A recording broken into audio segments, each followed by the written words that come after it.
Assalamualaikum warahmatullahi wabarakatuh.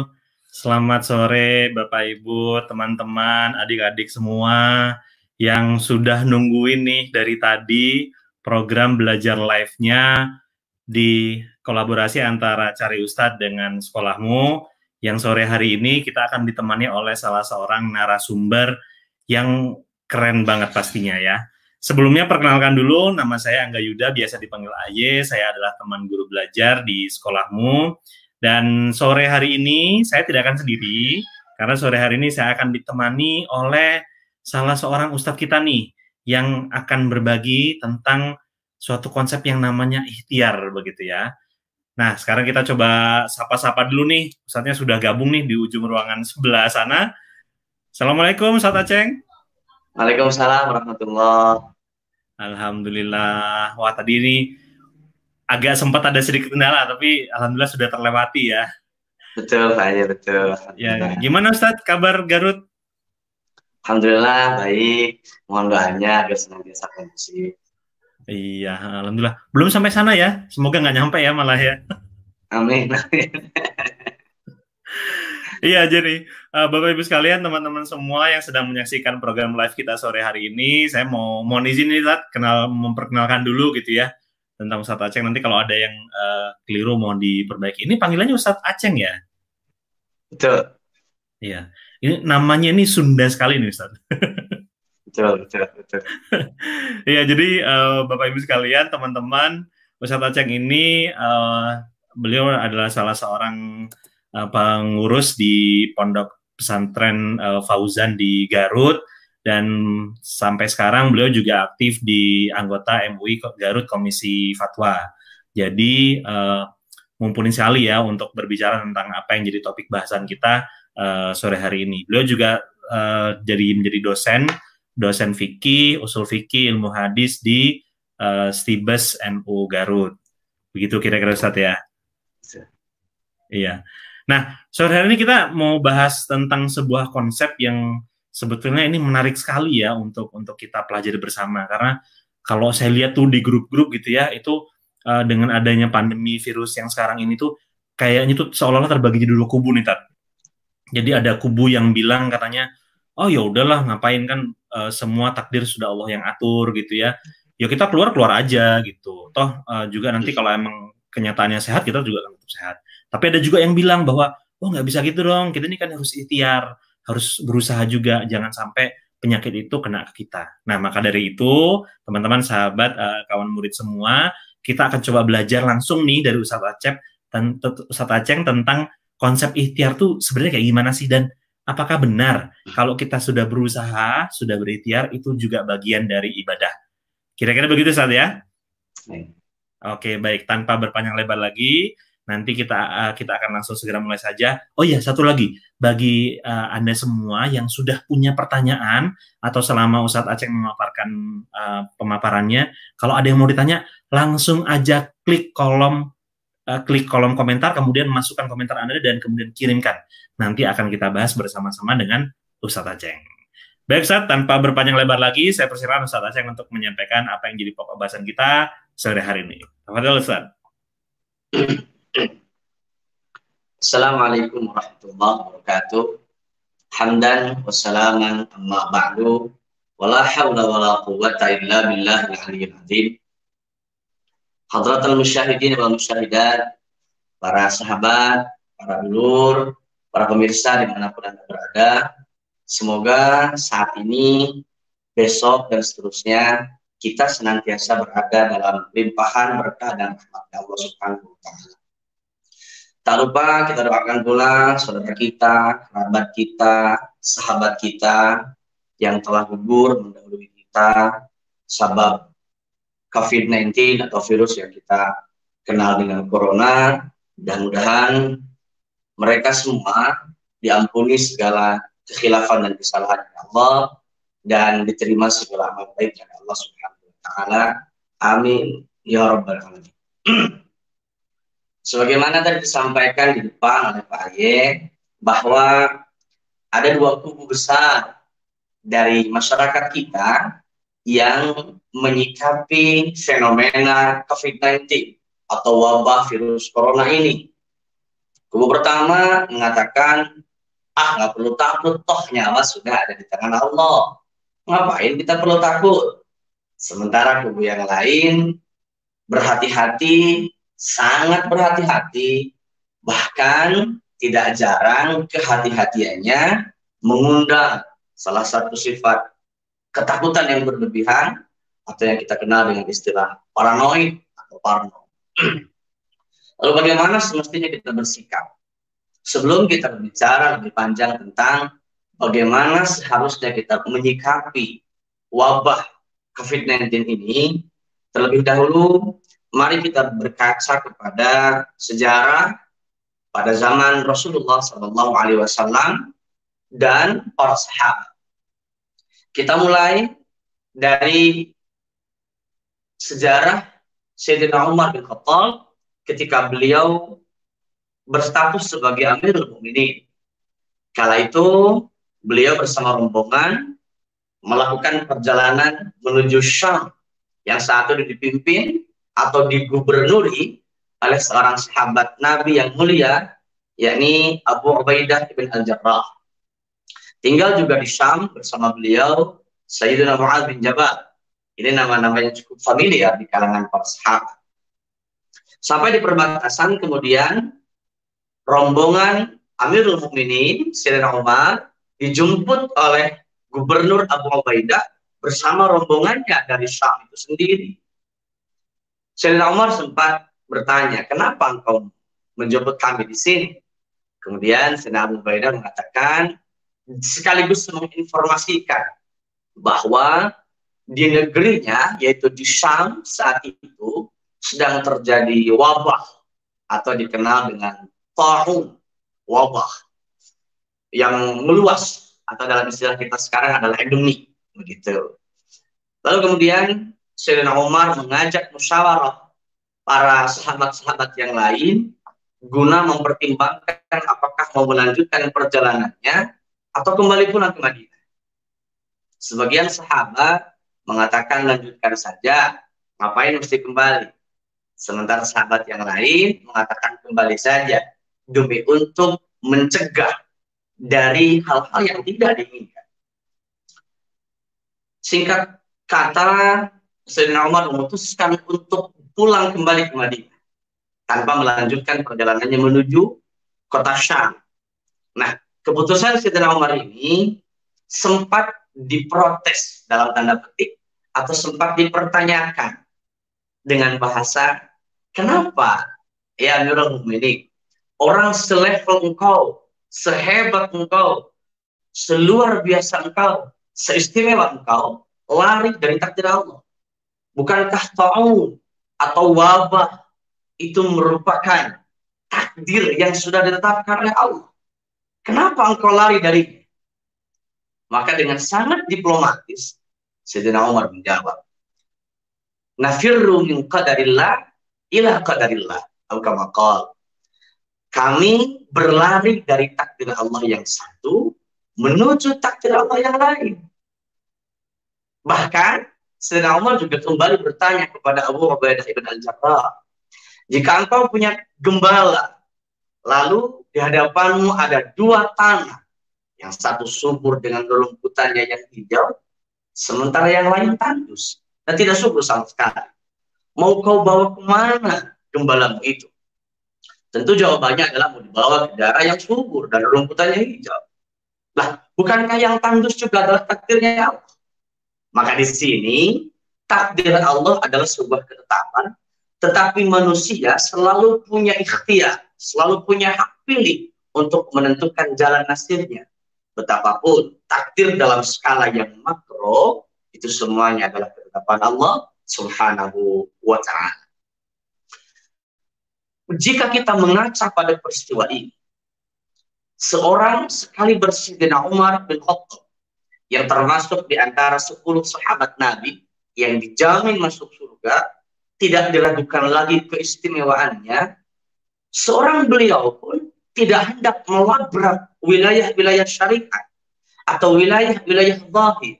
Beliau pun melakukan tindakan-tindakan preventif atau pencegahan guna menyelamatkan diri dan masyarakat pada umumnya dari wabah yang berpotensi akan menular jika berkumpul dengan orang yang telah terlebih dahulu terinfeksi.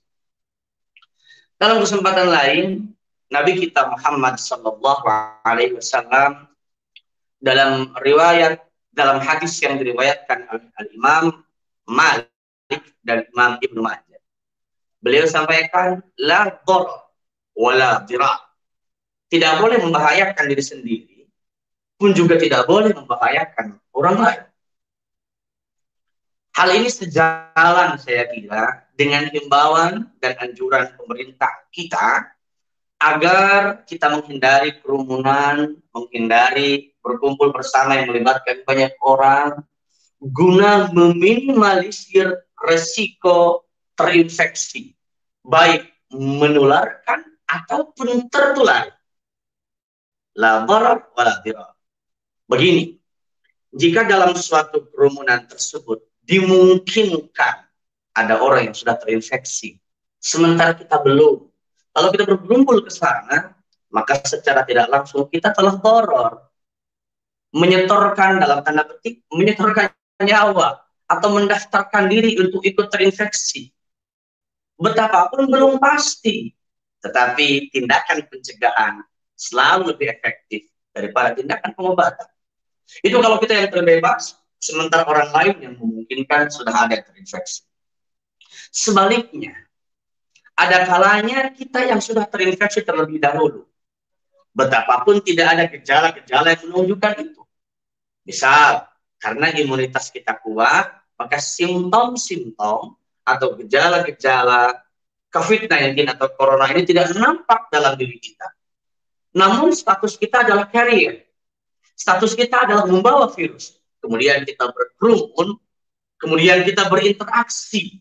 Dan itu memantik kemungkinan kita bisa menularkan penyakit itu, virus itu, kepada khalayak ramai. Ini yang dalam istilah hadis dikatakan sebagai dhirar, yaitu membahayakan orang lain. Kedua-duanya, baik dharar maupun dhirar, adalah hal yang harus kita hindari sebagaimana dianjurkan oleh Nabi kita Muhammad Sallallahu Alaihi Wasallam. Jadi kalau sekarang pemerintah menganjurkan agar kita menghindari kerumunan terlebih dahulu, tentu ini sejalan dengan sabda Nabi agar kita tidak membahayakan diri sendiri, juga tidak membahayakan orang lain, pun juga menutup peluang untuk kedua hal tersebut. Mari kita tengok sabda Nabi yang diriwayatkan oleh Al-Imam Al-Bukhari, juga Imam Muslim. Kata Nabi, kalau kalian mendengar ada wabah ta'un di suatu daerah, ada wabah atau ta'un di suatu daerah, maka jangan kalian datang ke sana. Jangan kau kunjungi tempat itu. Dan jika engkau yang berada di sana, jika kita yang misalnya berada di wilayah endemi itu, maka Nabi melarang kita untuk keluar dari wilayah itu. Ungkapan Nabi ini sudah barang tentu sejalan dengan ilmu kesehatan yang sekarang sedang digelorakan, yakni adanya instruksi atau himbauan untuk lockdown, untuk social distancing, atau apapun istilahnya, guna memutus mata rantai penyebaran itu, guna memutus mata rantai penyebaran virus COVID-19 ini. Sehingga sudah selayak pantasnya kita tidak menganggap ini sebagai wujud kekurang mantapan kita dan kekurang berimanan kita kepada Allah. Tidak tentunya. Sebab terkadang kita tidak bersikap adil terhadap sesuatu yang membahayakan atau disinyalir membahayakan. Ada banyak orang mengatakan tidak perlu takut kepada corona. Mohon maaf, apakah ungkapan ini didasarkan kepada keyakinan dan kemantapan keimanan? Atau jangan-jangan karena tidak tahu tentang efek yang sangat berbahaya dari corona itu sendiri. Baik, saya ambil contoh yang sangat sederhana. Andai di halaman rumah kita ada beberapa ekor macan, ada buaya, ada ular yang berbisa, Apakah kita akan berani keluar dari rumah dan mengatakan, ngapain perlu takut sama macan? Ngapain takut sama ular? Ngapain takut sama buaya?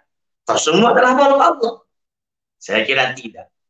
Kita akan menghindari terlebih dahulu untuk keluar dari rumah guna menjaga diri kita, menjaga keselamatan kita, menjaga nyawa kita.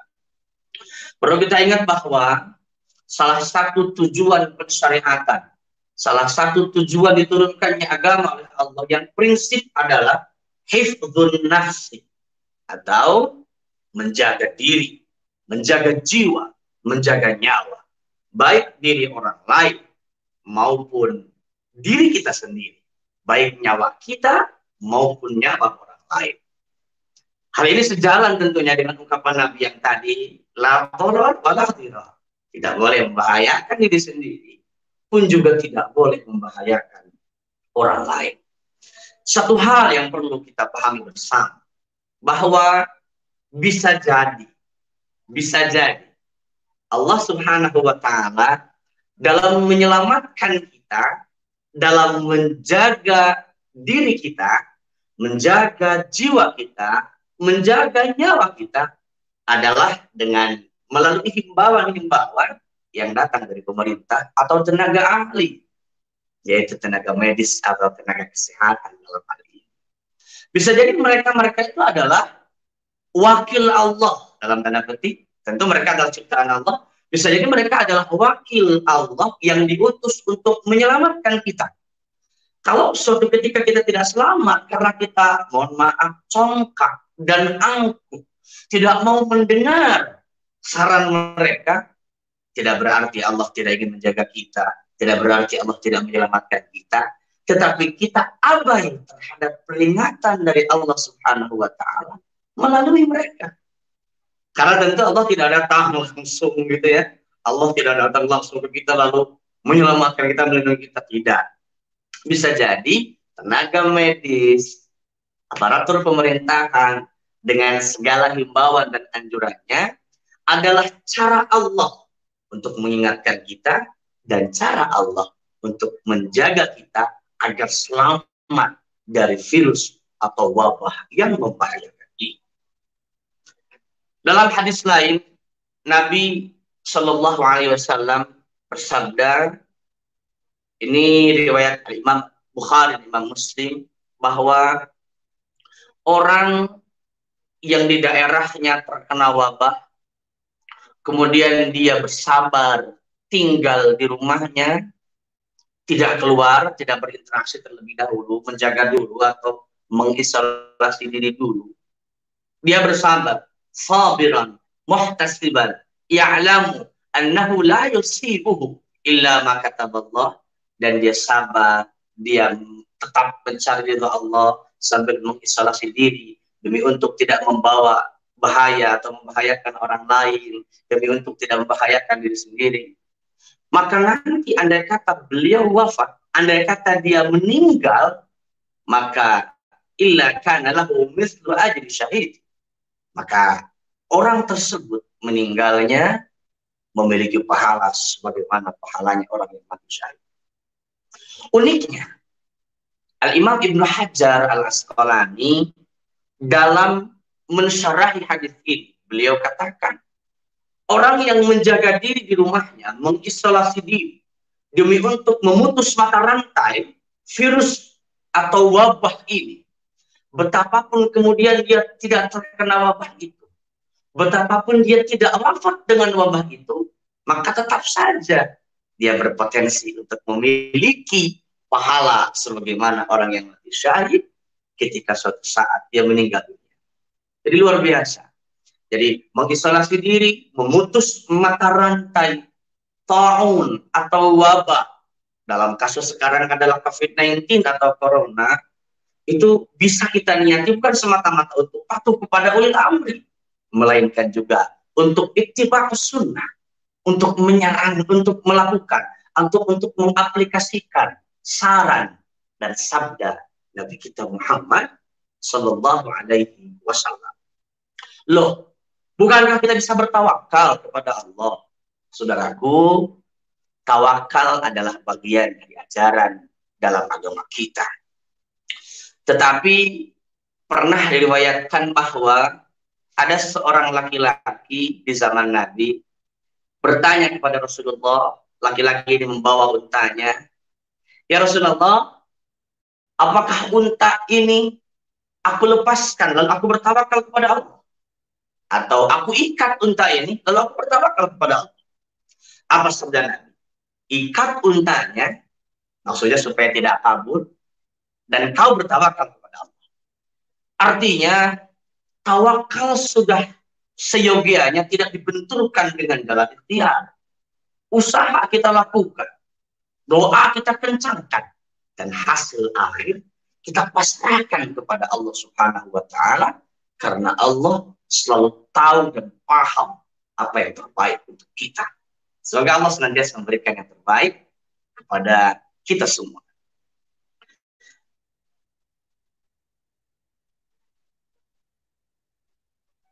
Alhamdulillah, ini pemaparannya sangat menarik ya Ustadz ya. Tadi Ustadz sudah menyampaikan ada banyak hal, banyak kondisi, termasuk juga ternyata bahwa memang upaya kita untuk mengikuti anjuran pemerintah, anjuran tenaga kesehatan dan seterusnya untuk berdiam di rumah supaya memutus rantai dari taun ini, itu adalah bagian dari ikhtiar. Nah, ini sudah masuk beberapa pertanyaan nih Ustadz. Kita coba bahas satu persatu ya. Ini ada pertanyaan yang menarik sekali. Nah, ini ada pertanyaan dari Bu Korota Ayuni.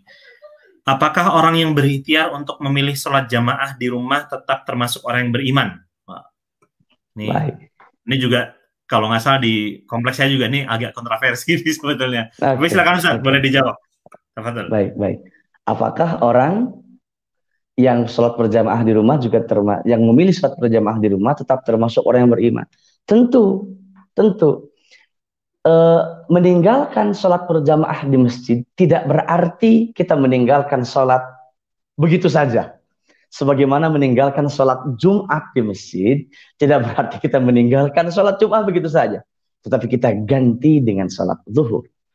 Kalau sholat berjamaah secara umum yang biasa kita lakukan di masjid, kemudian kita pindah untuk dilakukan di rumah. Wah, ini malah pahalanya dalam konteks seperti saat ini. Dalam konteks kita menghindari darar dan dirar. Ini luar biasa sekali. Luar biasa dalam arti pahala berjamaah kita tetap dapat, darar dan dirar kita tetap bisa menghindari. Apalagi kita tetap sabiran, bersabar, muhtasiban, tetap senantiasa mencari ridha Allah Subhanahu wa Ta'ala. Tentu tidak akan mengurangi sedikit penilai keimanan kita. Bahkan sangat-sangat mungkin berpotensi melipat gandakan pahala kita karena kita sayang kepada diri kita, juga kita sayang kepada orang lain, khawatir tertular dengan penyakit yang kita bawa. Karena sebagaimana tadi disampaikan, bisa jadi kita bawa, tapi kita tidak memperlihatkan simptom atau gejalanya itu. Jadi sama sekali tidak mengurangi nilai keimanan kita, betapapun kita sholat berjamaah tidak dilakukan di masjid. Demikian Mbak Korota Ayun. Ya, jadi poin pentingnya justru alasan mendasar kenapa kita melakukan itu ya. Kalau memang niatnya menghindari doror dan diror tadi itu, berarti juga insya Allah bagian dari pahala juga begitu ya. Betul. Kemudian ini ada pertanyaan yang menarik lagi. Ini dari ini ada dari Bandung. Jika kita melakukan ikhtiar yang salah, harusnya melakukan A tapi malah melakukan B, apakah kita berdosa? Wah. Oke. Baik. Silakan Ustaz. Dari Ananda dari Bandung. Terima kasih pertanyaannya.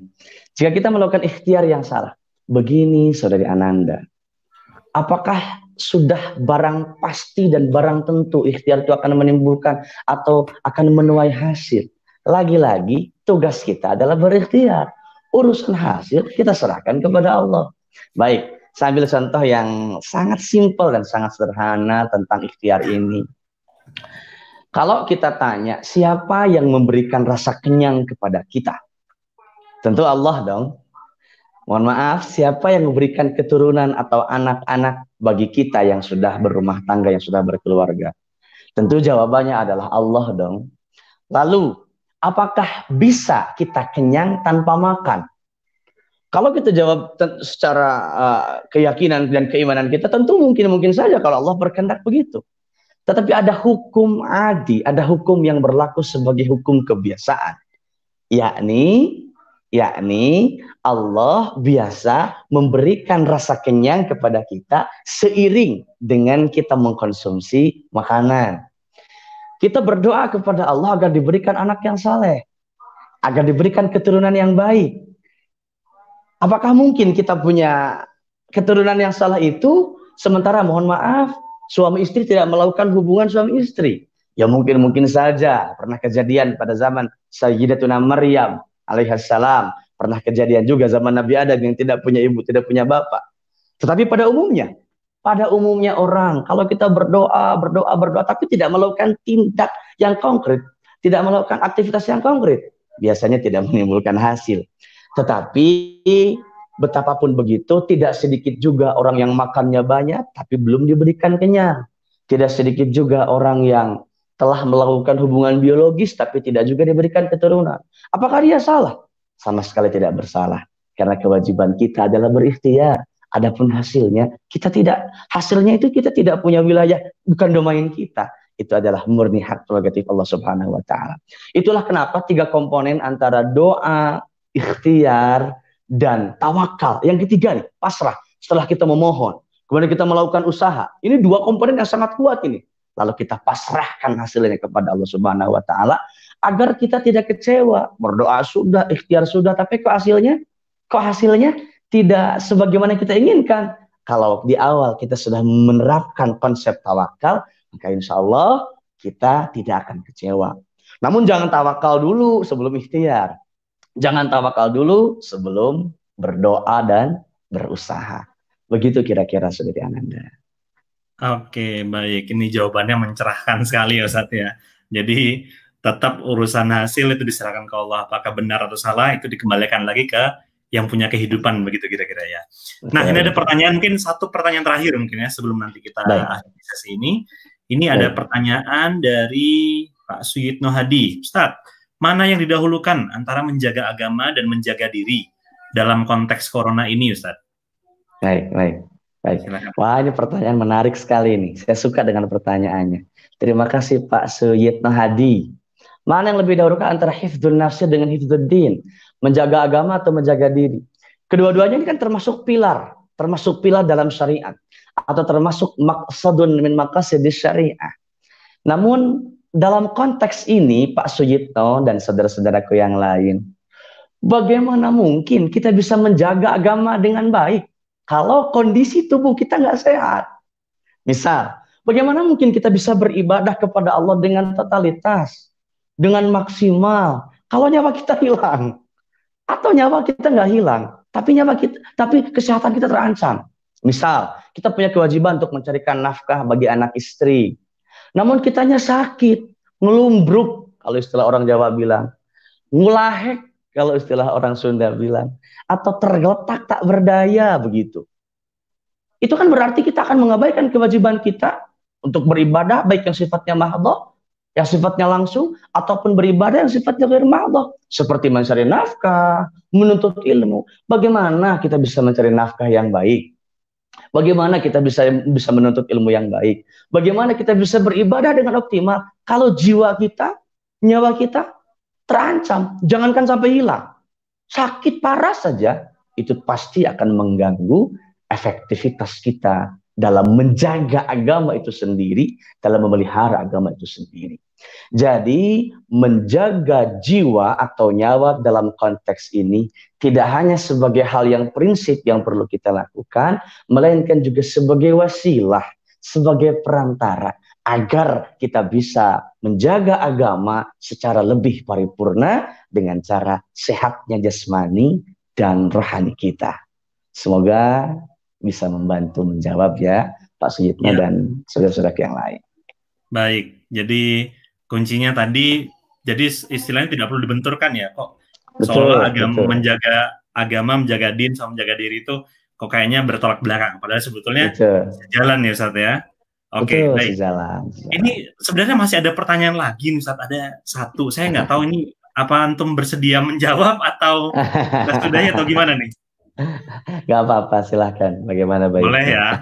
Boleh. Presentasi nih dari Ustaz Aceh. Dari Ustaz Aceh Baik, satu pertanyaan lagi terakhir ya. Baik. Oke, baik. Izin bertanya Kiai, apakah rasa khawatir kita pada corona bisa jadi mengurangi rasa keimanan kita karena takut pada selain Allah, yaitu pada virus corona itu sendiri? Baik. Tentunya tidak perlu lagi-lagi tidak perlu kita benturkan antara ketakutan kita terhadap corona dengan keimanan kita. Sama sekali tidak. Karena menghindari diri, mengisolasi diri dari tertulari corona atau menularkan corona kepada orang lain juga termasuk perintah Allah. Loh, kok bisa dikatakan perintah Allah? Iya, ini kan menjalankan perintah Nabi. Sementara Nabi kita itu adalah wa ma yantiqu 'anil hawa in huwa illa wahyu yuha. Ungkapan Nabi agar menghindari endemi, agar menghindari pandemi, itu termasuk wahyu yang memang disampaikan oleh Allah kepada baginda Nabi, lalu disampaikan oleh Nabi kepada kita sebagai khalayak manusia. Pada zamannya sahabat dan kita tentu sebagai umatnya. Jadi sama sekali tidak bertentangan dan tidak mengurangi keimanan. Kecuali kalau kita pure takut kepada corona sama seperti kita takut kepada Allah. Lah, ini baru masalah. Kita kan tidak takut dalam arti yang semacam itu. Kita takut karena kita menjaga diri dari tertulari atau doror tadi, ataupun menulari atau diror. Yang kedua-duanya adalah dilarang dan dianjurkan untuk dihindari oleh baginda Rasulullah SAW, yang tentunya beliau adalah penyambung pesan-pesan ilahi. Demikian, semoga bisa membantu menjawab. Ini jawabannya lugas, singkat, dan langsung mengena pada poin yang ditanyakan. Jazakallah khair, Ustaz Aceng. Terima kasih banyak sudah bersedia sama-sama, Pak Aye. Bisa berdiskusi. Ini mungkin masih ada yang punya pertanyaan, nggak apa-apa, karena insya Allah sesi sekolahmu dengan cari Ustadz tidak hanya di sore hari ini, tapi kita akan ada sesi yang lainnya. Kebetulan nanti insya Allah hari Minggu dengan Pak Quraisy Shihab ya, beliau akan satu sesi nanti bareng dengan Panji di hari Minggu. Jadi bagi Bapak Ibu, audiens, teman-teman yang tidak ingin ketinggalan informasinya, jangan lupa subscribe YouTube-nya Sekolahmu dan YouTube-nya Cari Ustadz, karena kita akan adakan kegiatan rutin seperti ini Ustadz setiap pekannya begitu. Terima kasih banyak, jazakumullah khair katsiran. Kita bertemu di lain kesempatan. Saya Angga Yuda mewakili tim Sekolahmu dan mewakili Ustadz Aceng juga. Semoga sesi kali ini bisa ada manfaatnya dan menambah keimanan kita pada Allah Subhanahu wa taala. Demikian, sampai jumpa di pertemuan berikutnya. Wassalamualaikum warahmatullahi wabarakatuh. Waalaikumsalam.